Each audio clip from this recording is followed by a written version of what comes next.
All right, great. My name is Michael Box. I'm with a company called Sustainable Village, and we have Izzy and Cooper here with us today too. And I've got it up here. It says this presentation actually is a collaboration between our team. We've been in the irrigation world for a long time. That's kind of principally what we do professionally, and we work a lot with all kinds of different irrigation techniques and focusing on regenerative agriculture, including we use Blue Mat products and use a lot of the systems that are designed in that way.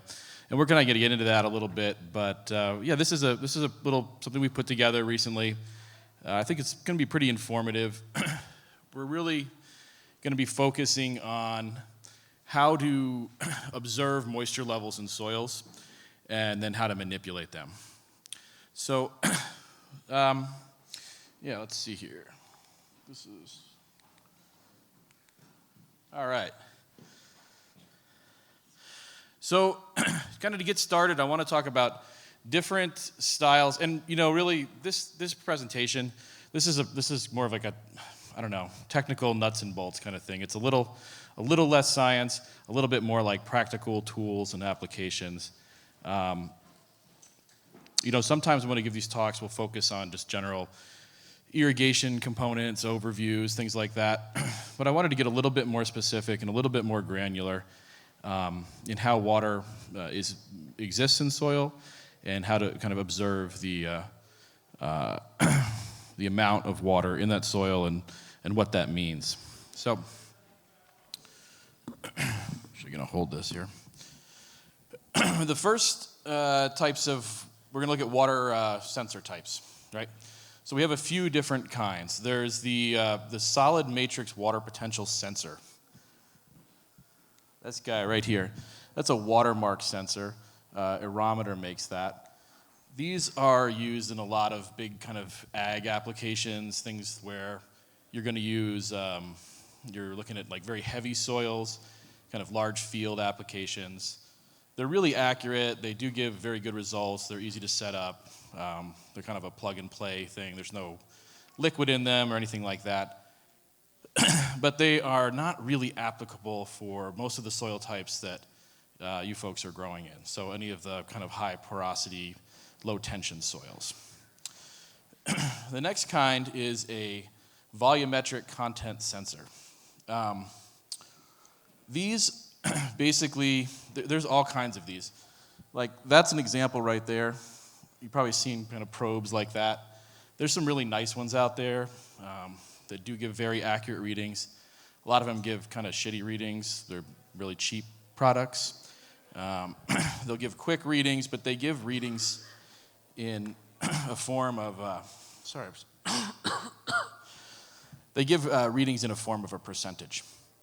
So that's basically like how much water is in the soil as a form of percentage. It might be 20%, might be 30%, so on and so forth. The third type of moisture sensor that you'll see is tensiometers. Now, tensiometers, they are all different kinds. Like probably you guys have seen this one. It's like the Blue Mat digital moisture meter. There's ones like this. Aerometer makes this one. And these tend to be the most accurate for the soil types that we're looking at right now, potting soils and things like that. And they're also the most accurate in wet soil mixes. So when we're looking at soil that is in the kind of wetter than, say, like 400 millibars, this is going to give the most accuracy, those types of meters.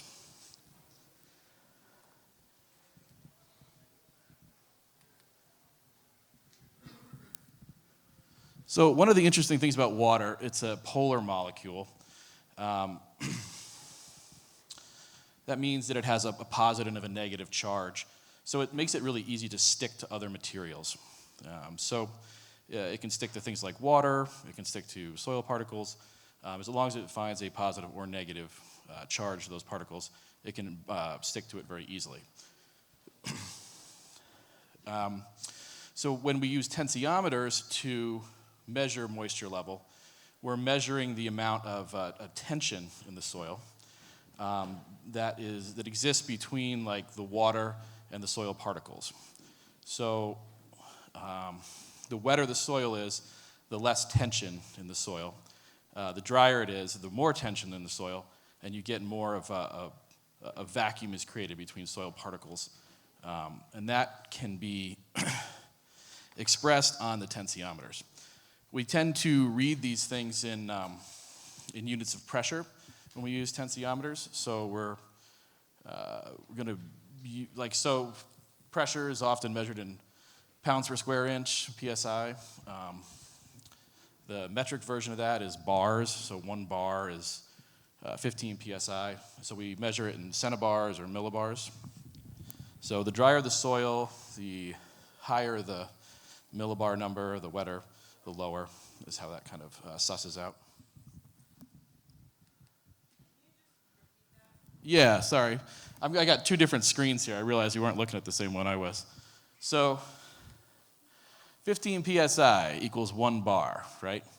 1 bar is 100 centibars or 1,000 millibars. The drier the soil is, the higher that number is going to be.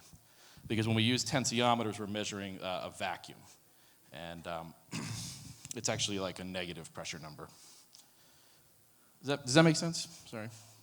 High or low? All right. So again, yeah, lower moisture levels are going to kind of look like this, where there's a lot of space between soil particles, and there's not enough water in the soil. So basically, what's happening is the moisture level is, or the moisture in the soil is clinging very tightly to the soil and is not as plant available. When there's too much water in the soil, you're getting this gravitational flow. So if the soil is heavily saturated or beyond field capacity, there's actually like gravitational motion that's pulling the water downward. And that motion is, it's creating too much movement for the plant to uptake the water. The ideal settings that we're looking for is right in between field capacity and the permanent wilting point, where we have capillary action in the water. So there's enough space between the particles to have the ability for the plant to uptake the water. It's kind of the happy medium that we're looking for. These kind of properties of the water are a little bit, more difficult to conceptualize, but the practical information is what we're getting to next, and I think that'll make it a little more clear.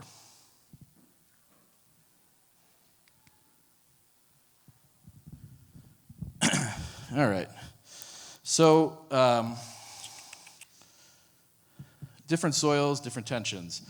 A soil's composition plus its amendments influence its ability to hold water and its availability. So different types of soil hold water at different levels. I think we all know that between like sandy soils and clay-based soils and then potting soil mixes. So this is a big reason we use the tensiometers instead of volumetric water meters. The volumetric water meters give you these percentages, and the tensiometers do it in forms of pressure. And at this chart, sorry, this is a little confusing for me. This chart here really illustrates this. In a sandy soil, if we have a water content that is at 20%, that's going to be 50 or 5 centibars or 50 millibars. Now that's a nice wet level for soil to be at. In a clay-based soil, if we're at 20% moisture, that's 60 centibars or 600 millibars, and that's very, very dry. So again, this is like just a different way to measure moisture, just kind of like hammering this point home over and over, that we can measure it volumetrically, we can measure it with tensiometers, but tensiometers are going to give us the most useful information between different types of soil media. Is 5 bar ideal for Canada? 5 centibar? We'll get into like some of the ideal moisture levels for cannabis and like what that means here. Essentially, 5 centibars or 50 millibars, it tends to be, it's a little on the wet side, but people find that works pretty well for like a veg stage of growth. There's evidence that drying it out a little bit towards the beginning of flower will be advantageous, but yeah, we'll kind of touch on that as we get going here. All right, so we're looking at tensiometers. The beginning part of that was just to kind of demonstrate these types of moisture meters. One's good for one thing, one's good for another. What we want to look at is tensiometers, and this is really how they function. The main parts of a tensiometer are a ceramic tip of some sort of, it's usually ceramic of some kind. It's a porous tip. There's a column or a tube that's filled with liquid, and that is connected to a vacuum gauge. So as soil dries out a little bit, there is pressure, there's kind of movement of water down through the tip out towards the drying soil. And that creates a negative pressure or a vacuum here. And then that vacuum is, in this case with a gauge on it, that vacuum's pushing against or pulling against the gauge to give a reading on that physical gauge. So again, like one of these aerometers, and I'm sure some of you use these or have seen them, it's the same deal. There's a porous tip, there's a column, and then there's a gauge on top. It's a vacuum gauge that's going to give a reading, and in this case, centibars.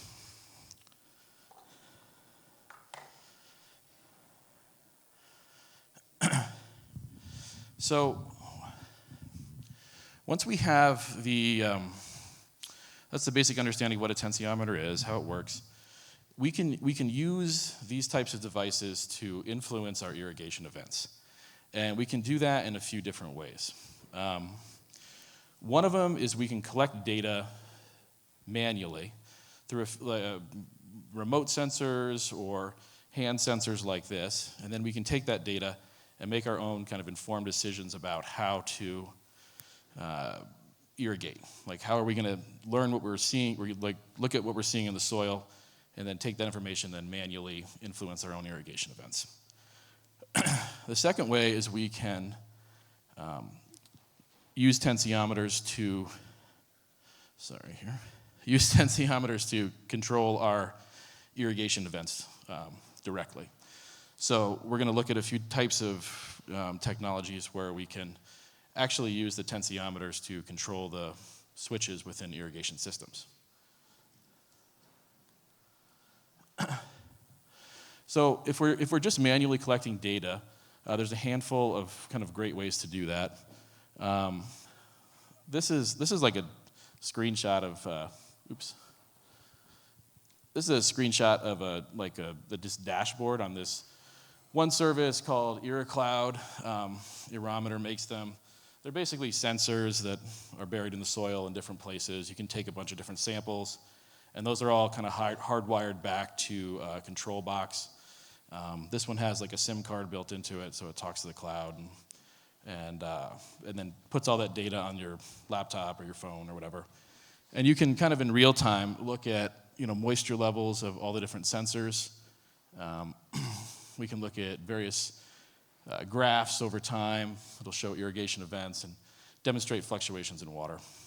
They're really popular in kind of bigger ag applications, but would be great in any kind of facility, really. The thing with these is it's going to require a fair amount of manual control, interpreting data, and making decisions for yourself.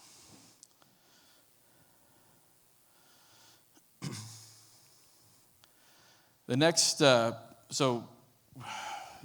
kind of factor in this is creating irrigation zones based off these tensiometer readings.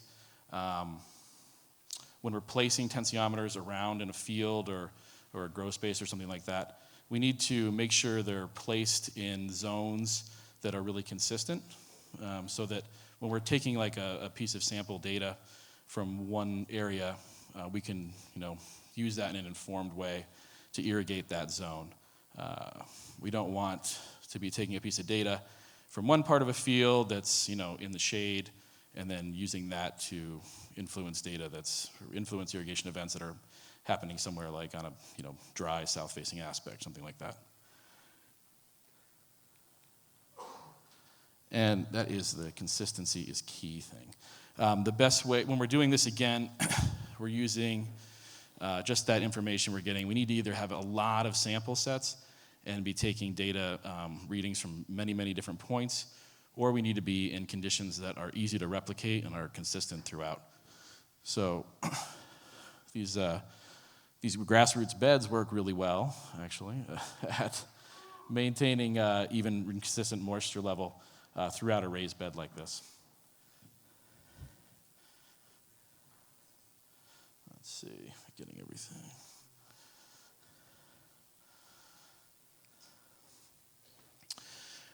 From here, so those are some methods of just taking data. So again, I'm just trying to get these points across that we have really good tools to measure moisture. You can use them and then interpret that data and do your own irrigation, or we can use devices and controls that will actually turn irrigation systems on and off as they dry out or get wet. And there's a few different types of that. There is electronic triggers that can be built into tensiometers. These guys here. Again, this is an aerometer, but there's a bunch of different brands that do this. They are actually connected to a pressure switch here that will complete an electrical circuit when you hit high and low points in the pressure, and then that can control a solenoid valve. So if you have a system with pressurized water and you have different zones with different sensors, if they dry out, this electrical circuit will be completed. That'll actuate a solenoid valve, and water can flow and irrigate those zones. Now, those are pretty nice for very large applications. Again, like outdoor field applications. We see this when we need really high flow systems where we're putting out, maybe hundreds of gallons a minute through systems, things like that. When we have those types of applications, these do work pretty well. And we've done some really interesting systems actually where we've had whole greenhouses being controlled off of one sensor, and then turning on more traditional drip irrigation systems. But the thing with them is they're definitely less sensitive. They tend to overshoot because by the time, when you have a high flow drip system that's putting out a lot of water, your soil moisture will drop to a certain level, and the valves will turn on, and then it'll start irrigating, and it'll put water down, and it'll water and water and water, and it'll push that water down towards where the sensor tip is, because, again, this is going to be buried somewhere in the soil at various depths, and it's going to keep running until that tip gets wet, rehydrates and neutralizes the pressure inside that tensiometer and turns off the valve. So we tend to get bigger swings in moisture level when we do this, because there'll be kind of an overwatering that happens with it. The next part, though, is the other option we use, and this is what we use a lot, is blue mats. This is what we get asked about the most when I talk to people about irrigation, generally.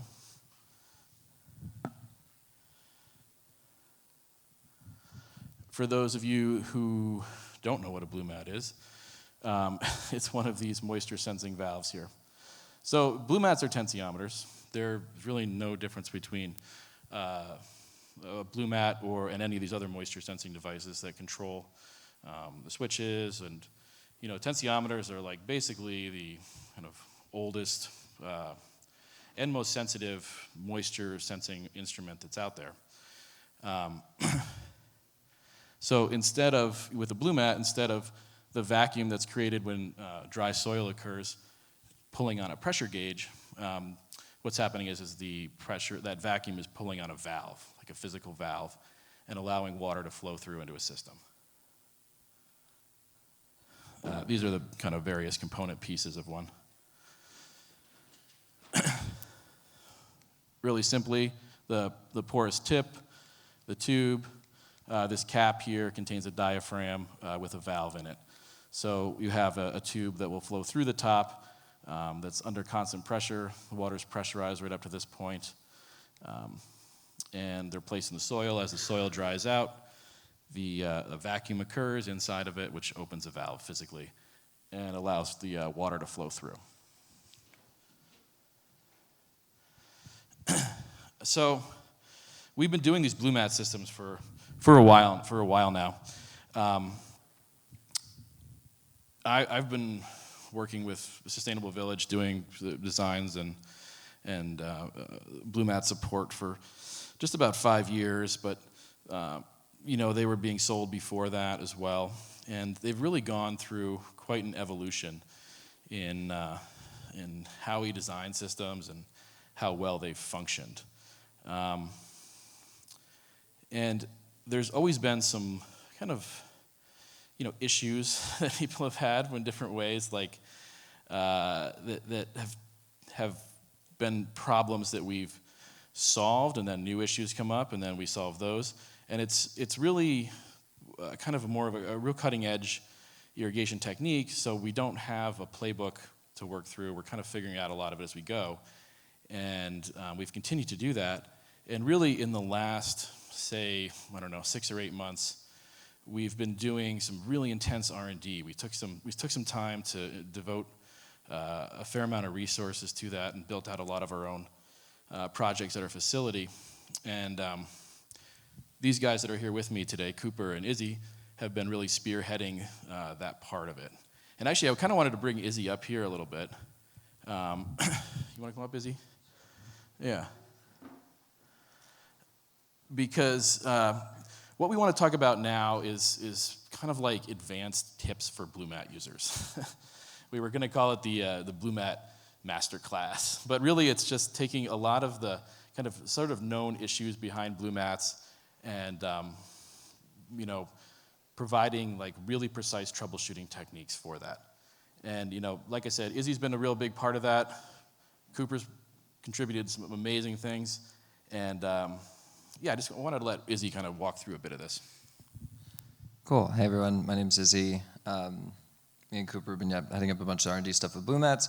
I just want to say in advance that a lot of this information can be extrapolated to basically anything that's going to use sensors to control it in general. So basically blue mats are tensiometers. They're really simple. There's only a few things that can affect them. That's what's really nice about tensiometers is that they're really, really simple. So they're both one of the most accurate, but they're also very hard to screw up readings, and there's only a couple of things that can happen, and that makes it really easy to troubleshoot and figure out what's going on. So the first thing is you need consistency in soil. If you're gonna have one sensor point that's gonna be measuring like a mass of soil, that soil has to start being consistent.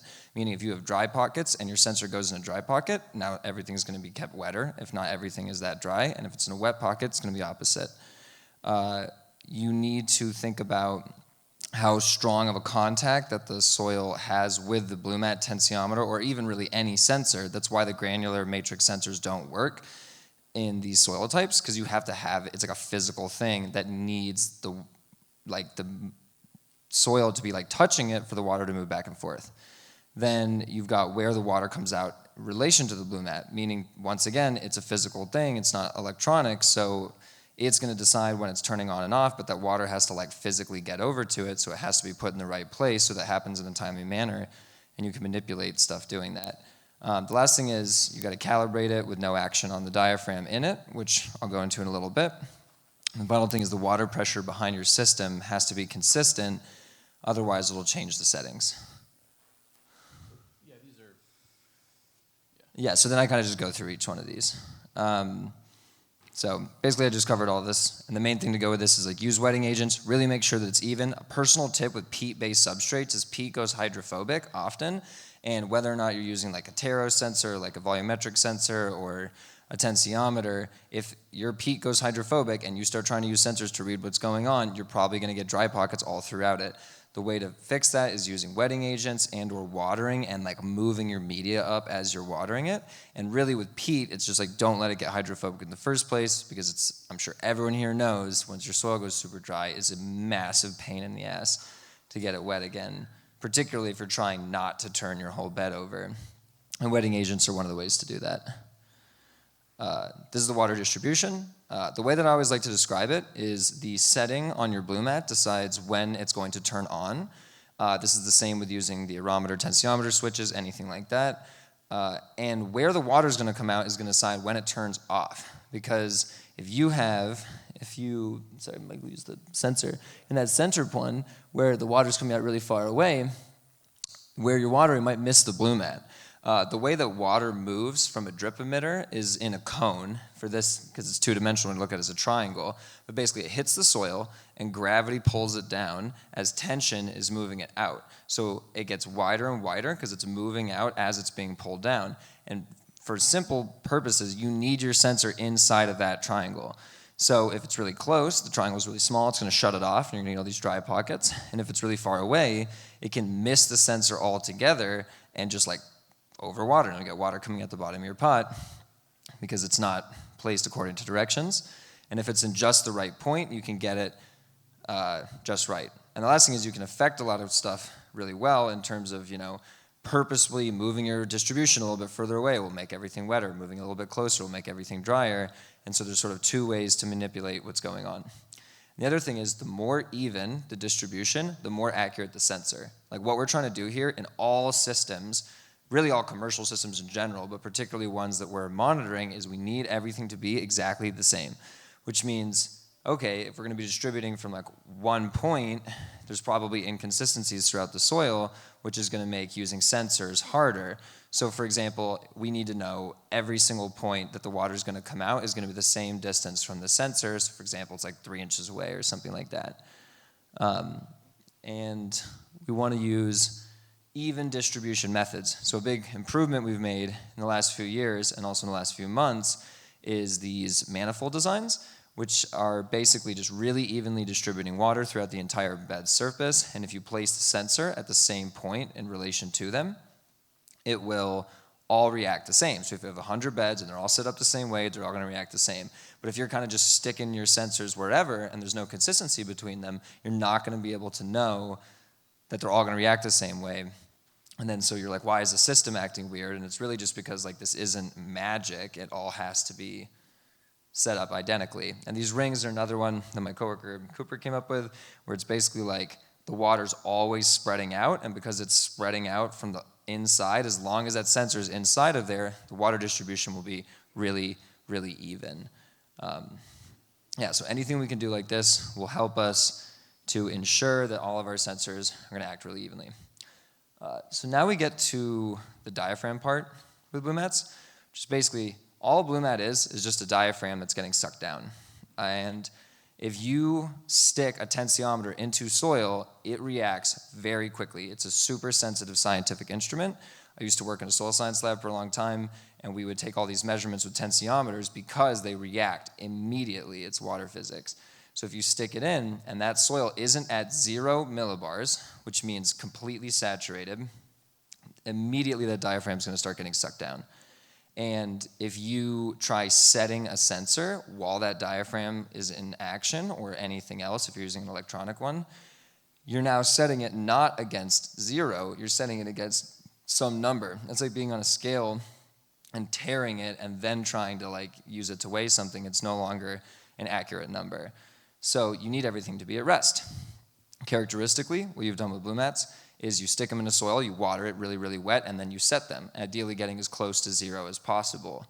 But we've found ways of doing this. My friend Cooper had this idea to basically just take the top of the blue mat off and set it without the bottom on it, because then you're doing a pure, like no actions happening whatsoever. So all of a sudden, we can set blue mats exactly the same as one another, and that sort of opened the floodgates in what we can do with them. In terms of like, now we can like know that they're all set the same and not have any inconsistency issues. So now all of a sudden we can know what setting will take you what to exact moisture level and then move between those as needed. And using this, we can preset the sensors to desired moisture contents. So when they're going into your soil, you know exactly where it's going to end up before it even goes in, which is a really big deal. It's like a big move in irrigation. The next thing is pressure. So when you're setting up the system, you need the pressure to be identical for all of them.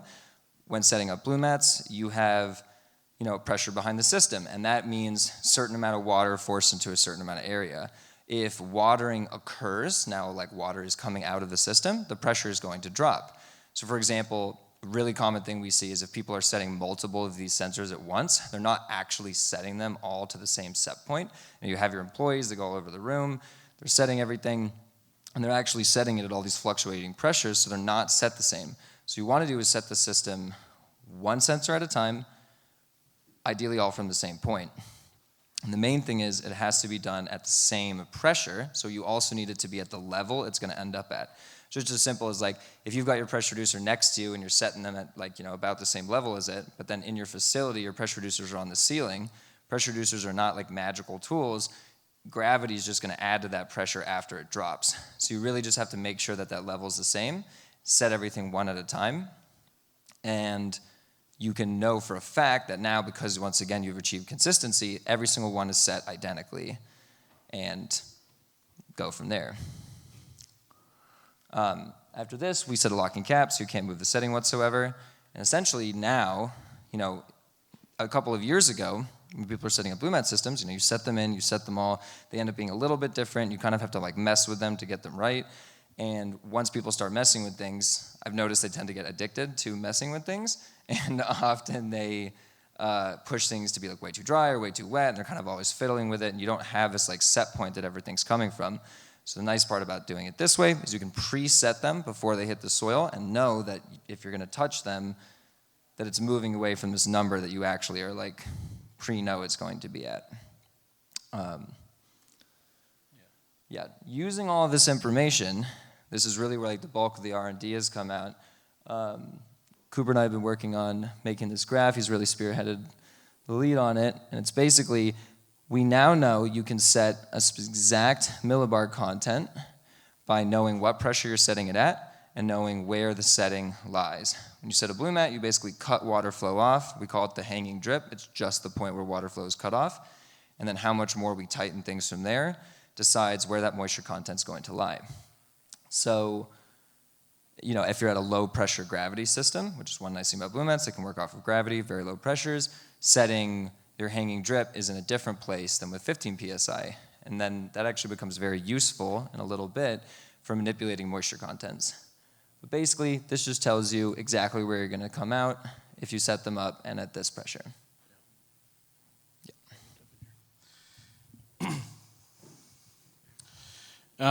So thanks, Izzy. So yeah, Izzy's he's a man. He's got a lot. These guys have really put a lot of work together in getting some of these new techniques down.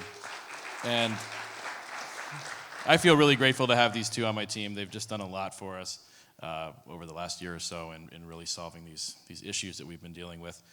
Not insurmountable, and now they're completely solvable. So this graph really is pretty special for us. And I remember Cooper walked into the office and he had this handwritten on a piece of paper. He's like, "I cracked the code, man. Here it is." And so we can now look at this. On this vertical axis, we have millibars, so wet to dry, and then here the back end pressure.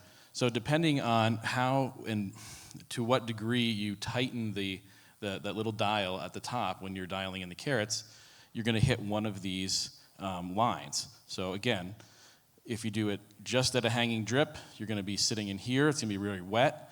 If you're doing one carat or one triangle tight, you're going to be on that middle line. If you're hitting 2 carats tight or 2 triangles tight, you're going to be somewhere up here, so in that drier zone. And that's all directly proportionate to the back end pressure. So 15 psi is sort of the max operating range for a blue mat. That's where we stop this chart here. And that's what most of the blue mat pressure reducers that you might have seen or used before were set at. We also carry a line of half bar pressure reducers, which is right here at about 7.5 psi. And then a lot of people will operate blue mats off of a gravity pressure as well. So they're looking at, just 1 to 2 PSI. And that's why we have this, all put together to kind of see where you're at. And what's really cool, and this is where this data takes us, is that we can then use adjustable pressure reducers with our systems. So,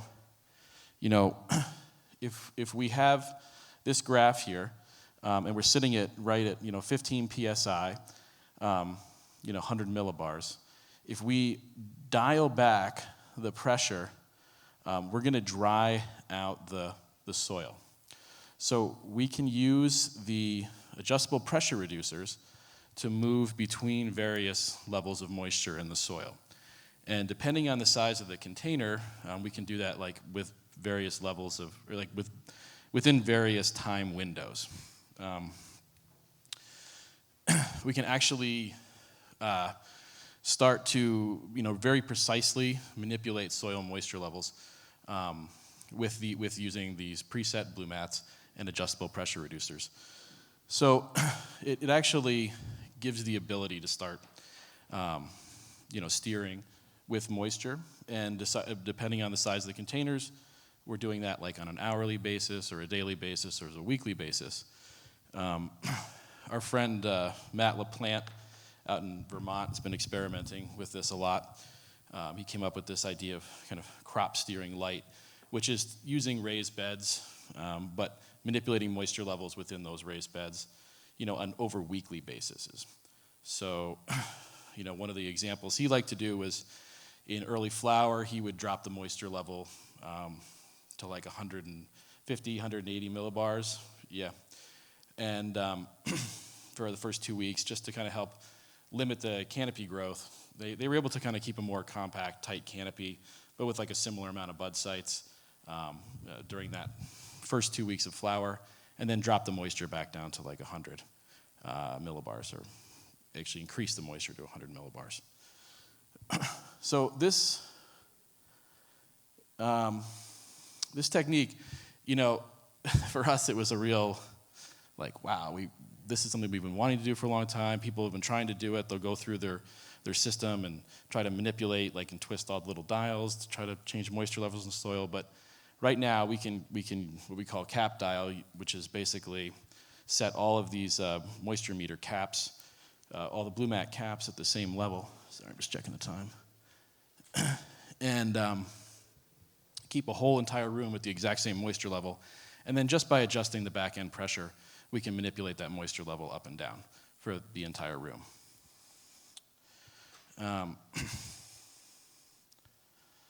The other thing I wanted to kind of touch in on for this presentation is capillary mats. So this is another piece of technology that I've talked about before, and we've been using for a few years now, but we've been really kind of advancing that quite a bit. Capillary mats are these felt mats, basically, that can be any size. They're usually laid out like on flat tables. They're felt mats we water the mats, and then we can set pots on top of them, and then they wick water up from the bottom. It's actually like a pretty common technique for nursery stock production in like Europe. There's some use in the U.S., but it's fairly limited. But they create these like mats of really even water, and then again we can put pots on top. The ones that we like to use, they have like these. There's 4 main layers.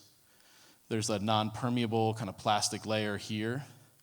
Then there's this felt mat, and then there's kind of like a fluffy kind of layer on top of that, and then this permeable layer, which is an interesting piece of material. It doesn't allow root growth to come through it, but it also kind of prevents algae buildup on the felt mat itself.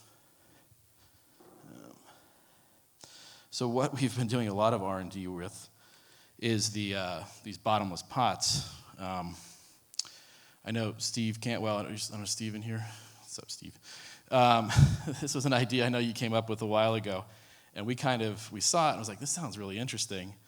What if we take one of these bottomless pots, which are basically these, sleeves, these 1-gallon sleeves, and set them on the capillary mat? And it turns out it works really well.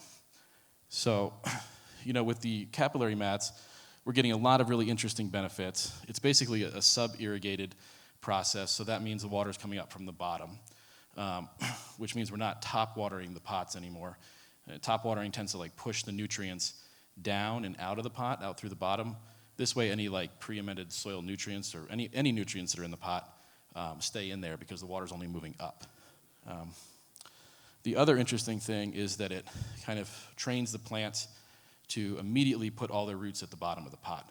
So you get the bulk of the root mass is directly at the bottom of the pot. And with these bottomless pots, and I'm sure Steve will get into this more, but the ability is you can take them and then set them directly on a raised bed or a larger pot, and they'll be a quick transplant. This is kind of what they look like. Again, these are 1 gallon bottomless pots. And we take these blue mats, the capillary mats, we actually are controlling those with tensiometers, with blue mats in this case. This picture we were just looking at here, that's a 4x8 capillary mat. There's about 40 plants on there. And through the inside of that capillary mat, there's a drip tape that runs through it. And that's how water is delivered to the felt mat itself. The way you control the water going into that drip tape can be done a couple of different ways. We can either use a tensiometer to control it, or we can do it through timers. In this case, we've been doing it with blue mats. You have a main supply line here. This is your pressurized line. And I don't know if you guys can see it, but right there's a little 3 millimeter line that goes up to the top, and there's a carrot in there. There's a blue mat sensor that's acting as the valve. So when just this pot dries out, it opens the valve, and then water will flow into the inside of this mat. So we just need one carrot or one sensor per capillary mat to kind of be the pilot that controls the valve and turns that mat on and off as it waters. But yeah, that's been some really kind of interesting technology, and I think there's a ton of promise there. That pretty much wraps up what I wanted to present here today. I did want to kind of open it up if there's any kind of technical questions and things people want to go into. Yeah. I'm just curious with the blue mats and the open bottom pot, if they're sharing water, and if they are sharing water between each one, have you noticed any pathogen or viroid spread? Yeah, you can get in this, Izzy. They are here. Yeah, go ahead. So a little bit of background on this. I first came to work at this company. I was working at CU Boulder. Well, anyways, I have a loud voice, so it works out. I was working at CU Boulder at a soil science research lab. How I originally came to this company is I was looking for an irrigation system for the university, and I'd already been using blue mats to grow for a bunch of weed to pay for university. So I reached out to them, and they set me up with the capillary mats, which we used to great success. So I had a lot of them in the field. We were looking at microbes in soil and the effect of their, on the nutrient content and secondary metabolites in plants, mustard plants in this case. And so what we did is, we were actually taking out and measuring the soil mass and the amount of microbes in it and what microbes were in it. And we saw very little transference of microbes pot to pot. So I'm not going to say that doesn't happen. I'm sure that they are all linked to the water source, although the water source is going up to each plant as opposed to going up and out, so to speak. It's sort of like this shared water that they all have access to. But in actually looking at microbes and, if they would have moved throughout all the pots, we would have expected to see a homogeneous population. We had different samples of soils taken from a lot of different areas, forests, grasslands, agricultural areas. And there was very non-homogeneous readings, meaning that the microbes from those areas stayed different from each other. So we saw very little microbial movement between the pots, at least in that study. Yeah, so it can happen. I'm sure it does to a degree, but not as much as you would think due to the nature of it's not really moving back out and then over to the next.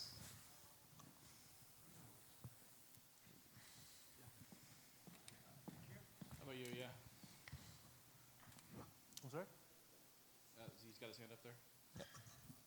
I was just wondering if you saw differences in your sensor when you're using positive or negative pressure, and if the entire reservoir system has to be inside the tent or greenhouse.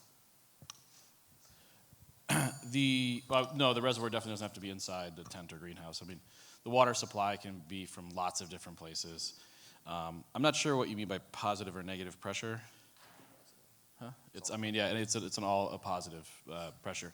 So all Blue Mat systems have to have a continuous pressure on the system 24 hours a day. And it's pressurized right up to the top of that carrot. It's always going to be a low pressure, so anywhere from really like 2 to 15 psi. But yeah, they're all positive pressure systems at all times.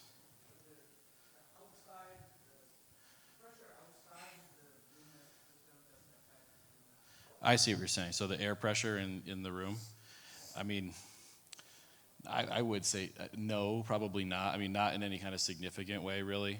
Yeah, it's. I mean, in theory, on like a really, really tiny granule level, you might see something like that. We've kind of thought about that. If we preset one carrot and then like move to like a higher elevation, I think there could be potentially some difference in the way it works, but we haven't really fleshed that out. Like, essentially, the answer is no, though. There won't be any difference. Hey, I have a question for you guys. So I've run some systems kind of like that and found some benefits to keeping bugs out by being able to keep the top dry, keep water coming up from the bottom, and then not allowing things like root aphids to get up and in there. Have you guys done any controls to look at the benefits of keeping insects out with that system? I mean, you're talking about like the sub-irrigation system? Well, similar to what you did where you're wicking up from the bottom, and then you can keep the tops dry, so you can keep anything from diatomaceous earth or sand, for example, on there to keep insects from going down and in. And just wondering if you've done any specific controls to see if that's a larger viable system for keeping insects out. Yeah, no, I totally get your question. So one of the things that we're really able to achieve with a lot of this technology is not too dry, not too wet. So a lot of those insect pathogens that are going to come in when conditions are too moist in the soil. I mean, does that sound right to you? Yeah, absolutely. Yeah. I Yeah. would like to just kind of address that. I had some pretty heavy fungus gnat pressure when I started with the cat mats. Here. Yeah, come on up here, man. Yeah, come on up here. Yeah. Sorry. So yeah, when my name's Cooper. I brought one of these cat mats home. I had fungus pressure when I brought it home, and I was kind of worried about it because I was like, how is this thing going to work? What's going to happen? And I actually haven't seen fungus gnat in my veg since I brought it in. So it's anecdotal for sure, but pest pressure was decreased by watering from the bottom in my case for sure. Steve, do you have your hand up there? I know Ben and Tad are real fond of the Blue Mods. I used them early on. I had a little bit bad experience, not the right setup, so not. Yeah, we heard about that. We know. We've talked. We'll try it again. We've been there. My question is though, after speaking with them, they were talking that they do the re-amending of their soil, so they're gonna pull them. He shared a cool, sick technique. I'm not sure if I'm giving it away, but soak them to refill them. Now, if I'm running a no-till system and I'm not gonna, till in some, the amendments like that, how often can I run a carrot directly in the soil without having to pull it? Do you recommend every cycle pulling them, refilling them, or can I leave them in for several cycles untouched? Oh, I mean, you can leave them in there for a long time, but sounds like you got something you want to say. Yeah, come over here so you're in the camera. Yeah. So when using tensiometers of any kind, it's not necessarily about changing the setting on the tensiometer, but you do over time lose water in the tube of the tensiometer. So for example, when we were at a university and we really, really cared about the readings and they had to be absolutely accurate, we would reset them all the time. With a Blue Mat, you don't have to, because if it changes like 2 millibars or like a millibar over the course of weeks and weeks, it really doesn't matter. What I would say is you keep the setting the same, but after each cycle, I would redo the water that's in them. So, now you don't really have to be afraid of setting them because it's super reliable. You know exactly where it'll end up. And if you preset them, they'll stay preset, so you don't necessarily have to change that setting. But you can just take them apart, re-soak the bottom for 5 to 10 minutes and put them back together, and you know that the valve has, so to speak, the sensor has been reset through doing that. And I would say don't go crazy, don't do it all the time, but it is standard practice for tensiometers in any setting to do that at least every so often, depending on the soil. So in this case, I would say probably like at the end of each cycle, pull them all out, soak them, stick them right back in. Maybe take like a few minutes. And if you're using this kind of cap dialing technique, though, where everything's preset and you put that locking cap over the top of them, you won't really need to readjust them and go through that dial-in process between rounds. You have the ability to take the carrot out, take the bottom out.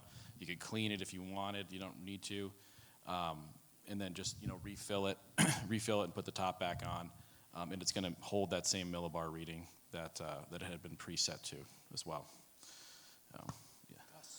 Is there a limit to the Blue Mat tensiometers on a tree and branch irrigation system due to pressure drop? Like, I think most of the examples you had like one in a pot. If I have 100 pots on a line, right? Yeah, no, that's legitimate. And yes, there's a limit. There's always going to be a limit to when we're dealing with flow. One of the really interesting things about Blue Mats, though, in the systems, they're so much different than a traditional drip irrigation system or like hand watering or anything, because the pressure and flow requirements are so low. We're never taking a soil mass and taking it from like dry to wet. We're just kind of constantly topping it off. So the minimum requirements for like the diameter of our tubing and the flow behind that is limited, is very low, but there are limits to it. That can all be designed around. Different pressure reducers we use have different flow rates. One thing I see sometimes is if you do have and this is what'll happen, is if you have like a lot of pots on a very thin line and the flow rate's not able to keep up with them all open at once, basically what will happen, it'll just be a little bit more staggered in how they watered. Like enough will water until they turn off, and then the pressure builds up a little bit more, and then the rest of them will water and go down the line. But it's better to build the system, at capacity to do that. But they will all get watered over time in those low flow situations. Yeah. Hi. I think switching to Blue Mats is maybe more than what we're looking for. We have an irrigation system that we like, but we'd like to learn more about it and are curious to get some tensiometers so we can observe more accurately, as opposed to right now we're just using our hands and observation. Yeah. I was wondering what tips you had, so not Blue Mat specific, but just using tensiometers to learn more about what's going on in the soil, not in an automated system. For example, like how deep would you put the ceramic cup in pots versus beds? Like how many pots would you suggest observing? Things like that. Well, I mean, the more observations you take, the better. I mean, just these things that I held up before, either like these digital moisture meters or, Aerometer makes these guys. Either one of these, you get yourself a hand. I don't know how big your facility is or, what you're doing specifically. So you want to be taking, data samples in as many different microclimates as you can. I mean, that's really the answer there. So, and depth, you can do it at different depths. Again, it's really going to be dependent on the size of your container. So it's like, where do you think the majority of your root mass is going to be sitting? That's where I would be looking the most.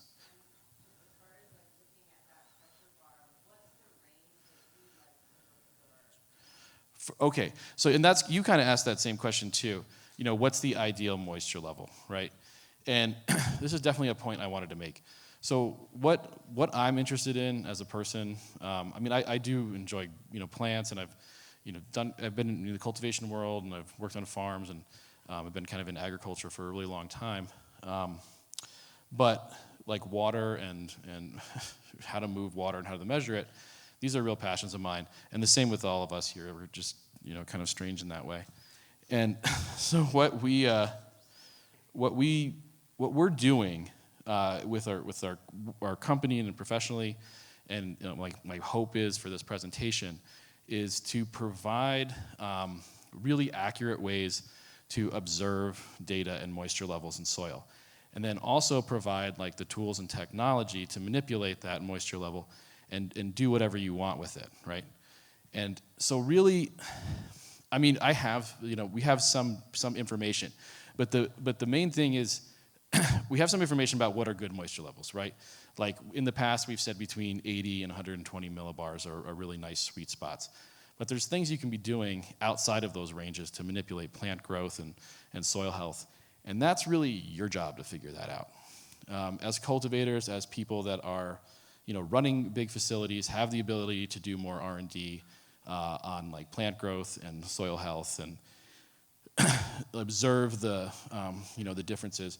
I just want to be able to give you guys the ability to monitor the moisture level and the ability to manipulate that moisture level in a very accurate way. So that's what I want to do, and then I want you all to figure out exactly the best moisture levels and then kind of help share that information in the community. But, between 80 and 120 millibars is like the kind of space we're looking at. I know, Ben Higgins, you did a bunch of data on this in your studies and found some ranges that you liked. We've talked about collaborating on a study where we're going to have a number of different containers and then measure microbial life and activity in populations when we keep different types of soil at different moisture levels. And I hope we get around to doing that soon. Yeah. Looks like we got time for about Oh. one more question, fellas. One just really quick thing I want to add. This is very similar to what Ben was saying. There's a massive amount of information about other somewhat similar types of plants that you can go find. It's like widely available research. This isn't like a new technique. Tons of people have been doing this and researching it, just not for cannabis. There's like no real university research on it until very recently. So it's sort of like we are doing the forefront of that stuff. So you can definitely like look at other plants and see what's worked in like tomatoes, for example, because there are very specific numbers people have found that are really good for that. And we can kind of use those to go for it. But yeah. All right, we got our last question here. We're fitting in. I was questioning if there's any experimentation you guys have done with the capillary mat methodology with using that with an actual raised bed or fabric beds and in that realm. Yes. Yeah. In I've done- medium or below or I've done however. capillary mats and I've done raised beds on top of capillary mats. There's just like other simpler ways of doing it. Like I would just bury irrigation lines below if it's like a raised bed and it's not like attached to the soil.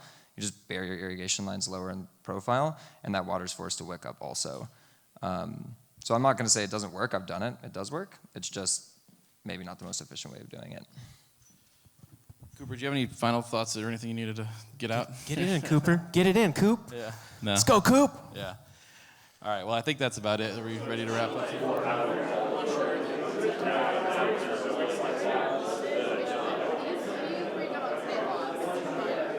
not as far as cannabis.